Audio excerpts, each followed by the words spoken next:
باللہ من الشیطان الرجیم بسم اللہ الرحمن الرحیم یا ایھا الناس انا خلقناکم من ذکر و انثی وجعلناکم شعوبا وقبائل لتعارفوا ان اکرمکم عند اللہ اتقاکم صدق اللہ العظیم۔ عن ابن مسعود رضی اللہ عنہ قال قال رسول اللہ صلی اللہ علیہ وسلم لا يحل دم امرئ مسلم یشہد ان لا الہ الا اللہ وانی رسول اللہ الا باحدی ثلاث الطیب الزانی والنفس بالنفس والتارک لدینہ المفارق للجماعہ، رواہ صحیح مسلم۔ رب اشرح لی صدری ویسر لی امری واحلل عقدۃ من لسانی یفقہوا قولی واجعل لی وزیرا من اہلی آمین یا رب العالمین۔ اللہم صلی علی محمد وعلی آل محمد کما صلیت علی ابراہیم وعلی آل ابراہیم انک حمید مجید۔ اللہم بارک علی محمد وعلی آل محمد کما بارکت علی ابراہیم وعلی آل ابراہیم انک حمید مجید۔ آج 14 رمضان المبارک ہے اور ہم 40 نبوی کی 14 نمبر حدیث کا مطالعہ کر رہے ہیں۔ آج کی حدیث میں جو مسلم شریف کی روایت ہے، عبداللہ ابن مسعود رضی اللہ تعالیٰ عنہ فرماتے ہیں کہ رسول اللہ صلی اللہ علیہ وسلم نے فرمایا 3 صورتوں کے علاوہ کسی مسلمان کا خون بہانا حلال نہیں ہے۔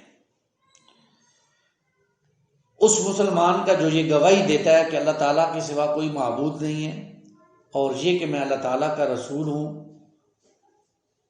وہ 3 صورتیں کون سی ہیں؟ نمبر 1 شادی شدہ زانی، نمبر 2 جان کے بدلے جان یعنی قاتل کو جو ہے وہ کیا جائے گا، اور نمبر 3 دین کا تارک جماعت سے علیحدگی اختیار کرنے والا۔ یہ بڑی اہم روایت ہے اور اسلامی معاشرے کے حوالے سے ایک بڑی اہم ہدایت اللہ تعالیٰ نے ہمیں دی ہے۔ دیکھیں، پہلی بات تو میں نے جو قرآن مجید کی آیت آپ کے سامنے سورہ حجرات کی آیت نمبر 13 تلاوت کی، کیا ہے؟ یا ایھا الناس، اے لوگو، انا خلقناکم من ذکر و انثی، بے شک اللہ نے تمہیں ایک مرد اور ایک عورت سے پیدا کیا، وجعلناکم شعوبا و قبائل لتعارفوا، اور تمہارے کنبے قبیلے بنا لیے تاکہ تم اس سے اپنا تعارف حاصل کر سکو۔ یہ کوئی اونچی یا نیچی نسبت نہیں ہے، یہ تو اللہ تعالیٰ نے تعارف کے لیے کسی کو شیخ میں پیدا کیا، کسی کو سید بنا دیا، کسی کو ایوان بنا دیا، کسی کو چودھری ملک وڈیرا، سب یہ کیا ہے؟ یہ اللہ تعالیٰ نے تعارف کے لیے بنائے ہیں۔ ان اکرمکم عند اللہ اتقاکم، اللہ کے نزدیک متقی وہ ہے جو تقوی والا ہے تم میں سے۔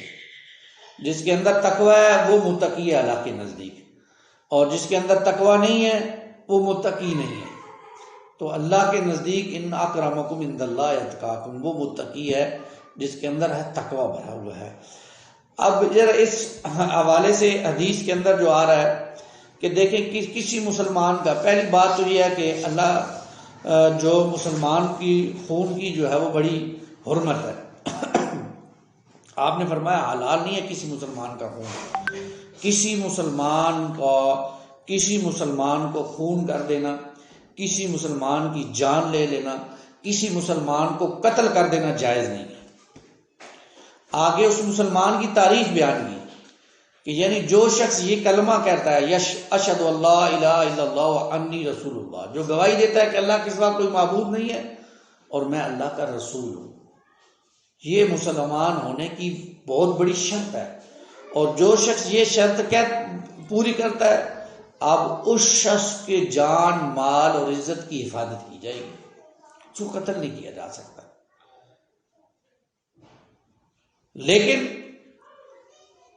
اگر وہ شخص شرعی کسی جرم کا ارتکاب کرے، جیسے اگر شادی شدہ ہے زنا کر بیٹھے تو اسے سزا دی جائے گی، چوری کرے گا تو اس کا ہاتھ کاٹا جائے گا، اسی طرح تارک جماعت ہو گیا، دین چھوڑ دیا، اس نے دین چھوڑ کے چلا گیا، مرتد ہو گیا، تو اس کو قتل کیا جائے گا۔ یہ ہے جس کو سمجھنے کی ضرورت ہے۔ اور یہ بڑی اہم روایت اس حوالے سے بھی ہے، ایک تو معاشرے کی ہے جی کے، اور ایک ہے عالمی اس وقت جو مناظرہ یا جو عالمی سینیریو ہے اس کے حوالے سے بھی سمجھنے کی ضرورت ہے۔ معاشرے کے حوالے سے یہ بات دیکھیے کہ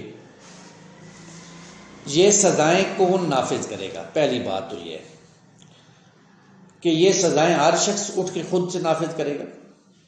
اسلام نے بڑی پیاری ہدایت دی ہے کہ یہ 3 صورتیں جو بتائی گئی ہیں، 2 صورتیں اس کے علاوہ بھی ہیں۔ 3 صورتیں کون سی ہیں کہ ایک ہے شادی شدہ زانی، اس کی سزا اللہ تعالیٰ نے سورہ نور کی آیت نمبر 2 میں بیان کر دی کہ اگر کوئی شخص مرد ہے یا عورت ہے اور شادی شدہ ہے، اس کے باوجود وہ زنا کرتا ہے تو اس کو رجم کیا جائے گا۔ اب یہ رجم بھی اسٹیٹ کرے گی۔ سزائیں، اسلامی سزائیں نافذ کرنے کا اختیار اسٹیٹ کے پاس ہے، ریاست کے پاس ہے۔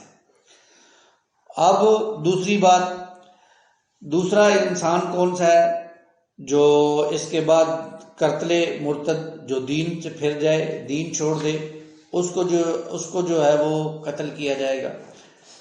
اب یہ دیکھیں گے نا کہ یہ بھی بڑی اہم بات ہے کہ آج ہمارے معاشرے میں لوگوں نے قتل مرتد کا انکار کر دیا، اور عالمی دباؤ کے تحت کہ یہ جی کیا ہے، ہر انسان کو آزادی حاصل ہے، وہ جو مرضی مذہب اختیار کرے، اگر وہ مسلمان نہیں رہنا چاہتا تو وہ کوئی اور مذہب اختیار کر لے تو کوئی حرج کی بات نہیں ہے، تو اس کو قتل نہیں کیا جا سکتا۔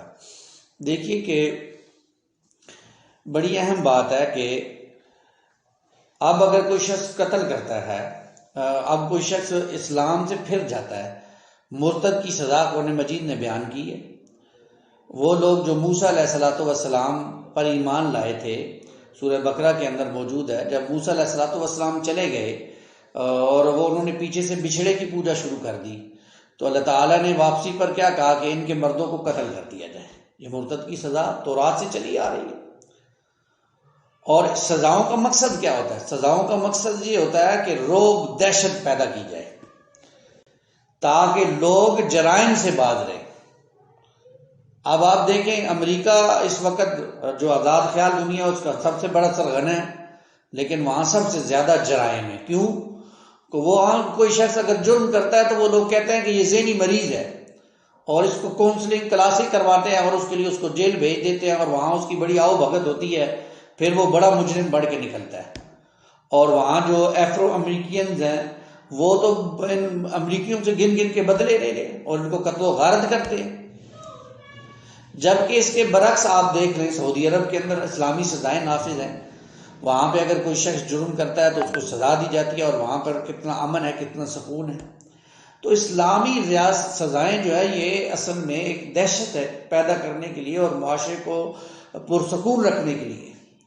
اب اگر ہمارے ملک کے اندر، پاکستان کے اندر اسلامی سزائیں نافذ ہو جائیں اور کسی ایک درندے کو جو کسی بچی کے ساتھ ریپ کرتا ہے یا کچھ اس طرح کے معاملہ، اس کو سرعام سزا دی جائے جو اسلام نے بیان کی ہے، رجم کیا جائے، تو بتائیے کوئی شخص اس کے بعد کرے گا جب پوری دنیا ٹی وی پر اس کو دیکھے گی کہ پتھروں سے اس کو مارا جا رہا ہے، اور اس کو کیا اس کی حالت ہو جائے گی۔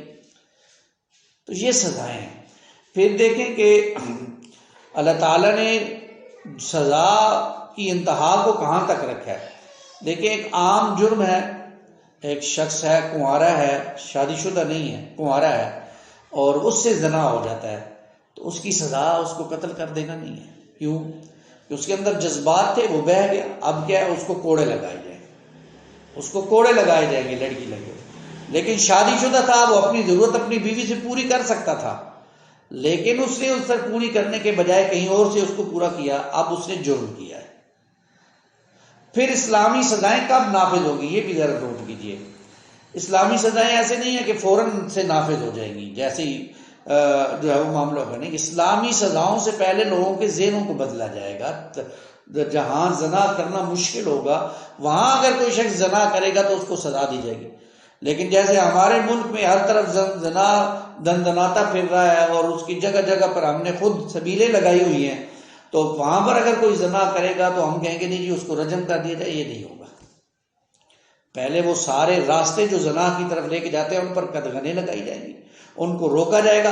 اب اگر کوئی شخص زنا میں ملوث ہوتا ہے تو ہاں اب یہ مجرم ہے، یہ گھناؤنا انسان ہے جس نے سارے راستے بند ہونے کے باوجود بیچ میں سوراخ کیا، اب اس نے معاشرے کے امن کو تباہ کیا ہے، اب اس کو سزا ملنی چاہیے۔ اسی طرح ایک شخص مسلمان تھا، اور جیسے آج ہمارا قتل مرتد کی سزا نافذ نہیں ہے، جس کی وجہ سے کیا ہو رہا ہے، لوگ دولت کی خاطر قادیانی بنتے جا رہے ہیں،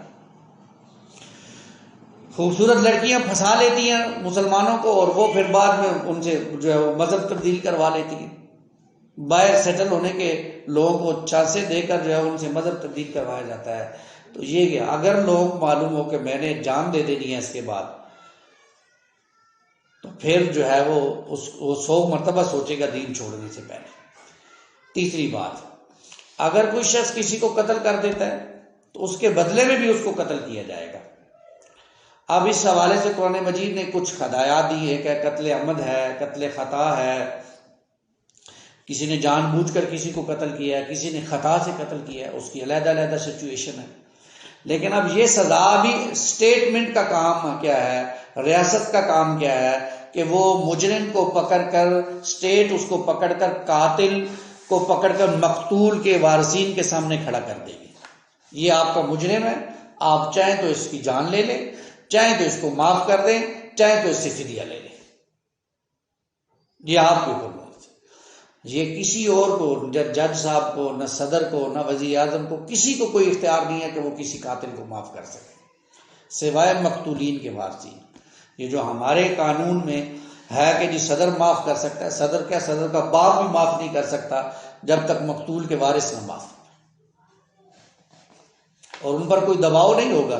جیسے ریمنڈ ڈیوس نے جب بدھو کو قتل کر دیا تو اس وقت کی حکومت کے مفتی ثناء اللہ صاحب نے کہا جی کہ ہم نے فدیہ دے دیا، دباؤ ڈال کے فدیہ دلوا دیا۔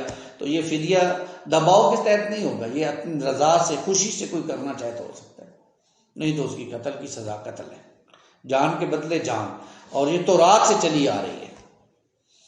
تو یہ معاشرے کا سکون ہے اس کے اندر۔ آج ہمارے یہاں معاشرہ نہیں ہے اسلامی، اس لیے اسلامی سزائیں بھی نہیں ہیں، اور جو سزائیں ہیں ان سزاؤں کے بعد مجرم مزید بڑا مجرم بن کے باہر نکلتا ہے۔ ہماری جیلوں کے اندر مجرم پلتے ہیں اور وہاں سے وہ بڑے ڈاکو مجرم بن کے باہر نکلتے ہیں۔ تو اسلام نے تو یہ جیلوں کا نظام ہی نہیں بنایا۔ اسلام نے تو کہا ہے کہ فوراً فیصلہ کرو، جو سزا ہے اس کو دو تاکہ عبرت بنے سب کے لیے، آئندہ سے لوگ گناہ ہی نہ کریں۔ یہ تو الٹا اپنے اوپر چٹی ہے، ایک شخص نے گناہ کیا ہے، معاشرے کا امن تباہ کیا ہے، دوسرا معاشرہ اس کو کھلا پلا رہا ہے جیل میں رکھ کے، اس کا خرچہ بھی برداشت کر رہا ہے۔ یہ تو ظلم ہے نا معاشرے کے ساتھ، کیا جس سے اس کو فوری سزا دو۔ اس لیے آپ کو معلوم ہے افغانستان کے اندر ابھی جو انہوں نے کیا کہ زیادہ سے زیادہ 7 دن کے اندر، 7 دن سے زیادہ کوئی مقدمہ لمبا نہیں ہوگا، 7 دن سے پہلے مقدمے کا فیصلہ ہونا چاہیے، اور چیف جسٹس آف افغانستان رکشے پہ آتا ہے اپنی عدالت لگانے، اور جگہ جگہ پہ بل بورڈ لگائے قرآن ہمارا رہنما۔ اور ہمارے ججز اتنی بڑی مراعات لیتے ہیں، اتنی بڑی تنخواہیں لیتے ہیں، اتنی بڑی پینشنیں ہیں ان کی، اور ذرا سا ان کو قدم بوٹ کا دبدبہ آ جائے تو ایسے دبتے ہیں بیچارے کہ فیصلے کی کیا سے کیا بنا دیتے ہیں، اور اس کے اثرات پورا پاکستان بھگتا ہے پھر، جیسے آج ہم بھگت رہے ہیں۔ یہ مسائل ہیں، یہ بات کو سمجھیے۔ پھر دوسری بات یہ سمجھیے کہ دیکھیے کوئی بھی مسلمان کسی مسلمان کو قتل کرے گا تو یہ کتنا بڑا گناہ ہے۔ آپ کو ایک روایت سناتا ہوں، پھر بات اپنی مکمل کرتا ہوں۔ ایک جنگ کے دوران سیدنا اسامہ رضی اللہ تعالیٰ عنہ نے کسی کافر کو نیچے گرا لیا، اس نے کلمہ پڑھ لیا۔ سیدنا اسامہ رضی اللہ تعالیٰ عنہ نے شاید سمجھا کہ اس نے جان بچانے کے لیے کلمہ پڑھا ہے، تو انہوں نے اسے قتل کر دیا۔ اب جب واپس آئے رسول اللہ صلی اللہ علیہ وسلم کے بڑے چہیتے صحابی تھے، تو رسول اللہ صلی اللہ علیہ وسلم کے سامنے عرض کیے کہ یا رسول اللہ، میں نے اس طرح ایک شخص نے کلمہ پڑھ لیا تھا تو میں نے اس کو قتل کر دیا۔ تو اللہ کے رسول صلی اللہ علیہ وسلم کا چہرہ غصے ہو گیا، آپ چہرے مبارک پر غصے کے آثار نظر آئے۔ آپ نے فرمایا تم نے ایک مسلمان کو قتل کر دیا؟ تو کہا یا رسول اللہ کہ اس نے تو جھوٹ کے لیے کلمہ پڑھا تھا۔ تو فرمایا اشققت قلبک، کیا تم نے اس کا دل چیر کے دیکھا تھا کہ اس نے جھوٹ سے کلمہ پڑھا ہے یا سچ سے کلمہ پڑھا ہے؟ مجھے اور آپ کو کیا پتا اگلے بندے نے کیا کس نیت سے کلمہ پڑھا ہے؟ ہم تو ظاہر دیکھیں گے نا. اس لیے اسلامی ریاست میں ظاہر دیکھا جائے گا. جو شخص زبان سے کہتا ہے میں مسلمان ہوں، کلمہ پڑھتا ہے، وہ مسلمان ہے. دل میں ایمان ہے یا نہیں، میں اور آپ اس پہ فتویٰ نہیں صادر کر سکتے. یہ میں اور آپ نہیں کہہ سکتے کہ کیونکہ یہ مسلمان ہے. جیسے ہمارے ہاں کچھ لوگ کہتے ہیں یہ ٹھیک ہے یہ مسلمان تو ہے لیکن بد مذہب مسلمان ہے، اس لیے اس کے اسلام کا جواب بھی نہیں دے سکتے. انا للہ و انا الیہ راجعون. تم کون ہوتے ہو؟ ہو آر یو، کون ہوتے ہو تم اس بات کو کہنے والے کہ یہ ہم اس کے سلام؟ جو مسلمان ہے چاہے جیسا بھی ہے، چاہے اس کے اندر 999 فسق بھی موجود ہیں، اس کے سلام کا جواب دینا دوسرے مسلمان پر واجب ہے، فرض ہے. وہ دے گا جواب، نہیں دے گا اللہ کے ہاں مجرم ہوگا. ایک مسلمان کے دوسرے مسلمان پر 6 حقوق ہے، ان میں سے ایک یہ ہے کہ جب سلام دے اس کا جواب دے. یہ کون سی دین کی خدمت ہو رہی ہے تمہاری؟ تم نے دین کے نام پر ایسے بکرے کر دیے اور لوگوں کے ذہنوں کو ایسے وائٹ واش کر رہے ہو تم لوگ، اور بغاوت کی ایک ان کے اندر جب لڑائی جھگڑے کی کیفیات پیدا کرتے ہو. خدا کا واسطہ ہے، اللہ کے رسول تو سیدنا اسامہ کو کہہ رہے ہیں کہ کیا تم نے دل کو چیر کے دیکھا تھا کہ تم اس کے دل میں کلمہ ہے یا نہیں ہے؟ یہ ہے اصل باتیں. اللہ تعالی ہمیں ان باتوں کی سمجھ عطا فرمائے اور اسلامی ماحول پیدا کرنے کے لیے. ہاں اب بندہ کیا کرے؟ آج کے دور میں کوئی شخص مرتد ہو گیا، بندہ کیا کرے؟ پھر آج کے دور میں کسی نے کسی کی جان لے لی، بندہ کیا کرے؟ آج کے دور میں زنا ہو گیا، کیا کرے؟ تو سب سے بڑی بات، سب سے اہم بات، آج اسلامی ریاست نہیں ہے، کسی سے زنا ہو جائے توبہ کرے، استغفار کرے، اللہ سے معافی مانگے. کیوں؟ رجم کی سزا تو نہیں ہے ابھی، وہ تو اسٹیٹ کے پاس ہے. استغفار کرے، اللہ معاف کرنے والا ہے. توبہ استغفار کرتا رہے، اللہ سے لو لگائے، صدقہ کرے، اللہ اس کو معاف کر دیں گے. اسی طرح کوئی کسی سے قتل ہو گیا ہے اور پتہ نہیں چلا، بچت ہو گئی ہے، تو وہ ظاہر نہ وہ میں تو بڑا فلان ہوں میں قتل کر دیا، نہیں.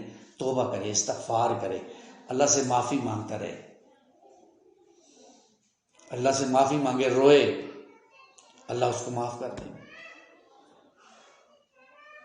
ہاں کوئی شخص مرتد ہو گئے تو جو بھی عدالت موجود ہے اس کے اندر جا کر اس کے خلاف کمپلین کی جائے اور مقدمہ لگا جائے.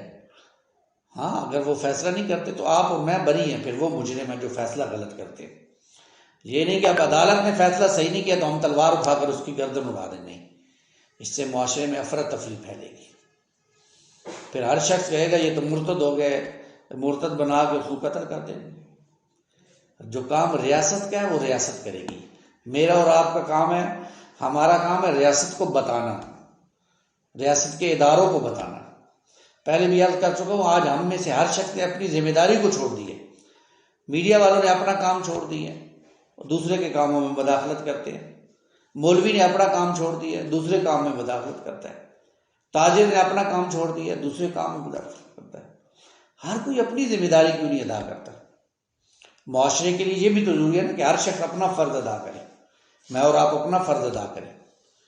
اللہ ہمیں اس کی توفیق دے کہ ہمیں معلوم ہو کہ ہم نے کیا کرنا ہے.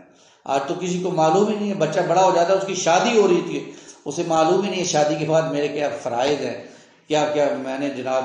ہاں اسے یہ پتہ ہوتا ہے میرا حق کیا ہے، یعنی اور یہ حق ہمارے یہاں والدین اس کے کہ بیوی نو تھلے لا کے رکھنا ہے، یہ تیرا سب سے بڑا حق ہے کیا. لیکن یہ نہیں پتہ ہوتا کہ اس کے حقوق کیا ہیں، اس کو کھلانا، اس کو نان نفقہ، اس کی ضروریات، اس کی دلجوئی، اس کو ساتھ پیار کرنا، اس کے نخرے اٹھانا، اس کے یہ کوئی بتاتا ہی نہیں ہے. والدین تو بالکل ہی نہیں بتاتے ہیں، کیونکہ ان کو تو یہ ڈر ہوتا ہے ساڑھا بچہ ہی نہ ہاتھوں نکل جائے. یہ ہمارے المیے ہیں. اللہ مجھے اور آپ کو ان باتوں کی سمجھ عطا فرمائے اور اللہ تعالی ہمیں اس معاشرے کے اندر خیر پھیلانے کی توفیق عطا فرمائے. آمین یا رب العالمین. اقول قولی ھذا استغفر اللہ لی ولکم ولسائر المسلمین والمسلمات.